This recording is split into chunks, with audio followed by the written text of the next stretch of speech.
Enkya ya leero Kirumira Brian amanyiddwa ennyo nga Brian White eyali amansa ensimbi mu Kampala atuusiddwa ku kkooti e Makindye ng'ali mu ambyulensi ebadde weerekerwako emmotoka ya poliisi. Ono abadde ku katanda k'abalwadde era nga bwe babadde bagezaako okumutuuza alaajane nga bw'abadde afa obulumi.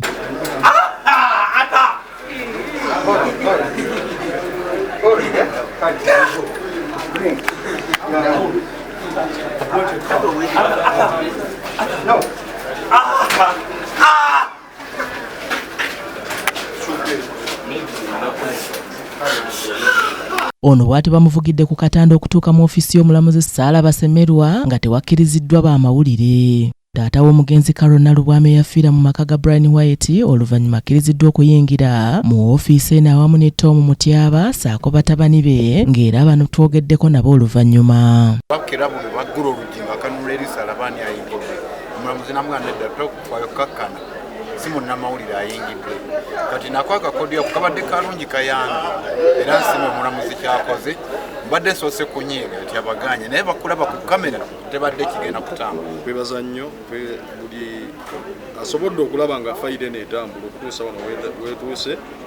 Kati omusajja bamusomedde emisango gye agenze Luzira n'agezaako obukodyo bwe naye leero omukyala gwe tusanze munda omulamuzi era Mukama Katonda omukyala oyo muwangaaze tomanya ayinza n'okuyamba abantu abamu abali mu mbeera nga gye tubaddemu kuba omusajja leero katemba ye tusanzeeyo oba amusinzizza obwongo. Kitegeerekese ng'omulamuzi asomedde Brian White emisango 6 okuli okutta n'okusaddaako omuntu, okutta mu butanwa, okusangibwa n'ebiragalalagala omuli enjaga n'ebirala, okulagajjalira omuntu n'atuuka okufa ssaako okwekoba n'okuzza emisango awamu n'okuwaaba ebyokwerinda amawulire ag'obulimba ku byenfa ya Nalubwama Carol. Okuli okusaddaaka, okuli okukweka obujulizi, okugezaako okweka obujulizi, okuli ate omanye ekidirira okusaddaaka ebamalo n'emisango 7 era bamugambye okudda ennaku z'omwezi nga 18 Brian White oluvannyuma lw'okusomerwa emisango gino omulamuzi amusindise ku alimanda mu kkomera Luzira okutuuka nga 18 omwezi ogujja olunaku lw'anaddizibwa ne banne abalala mu kkooti bwe banaavunaanibwa ku misango gye gimu era ng'afulumiziddwa n'ayingizibwa mu ambyulensi ya poliisi emwolekeza mu kkomera Luzira. Yabadde ayagala kuddamu kusaba kuddayo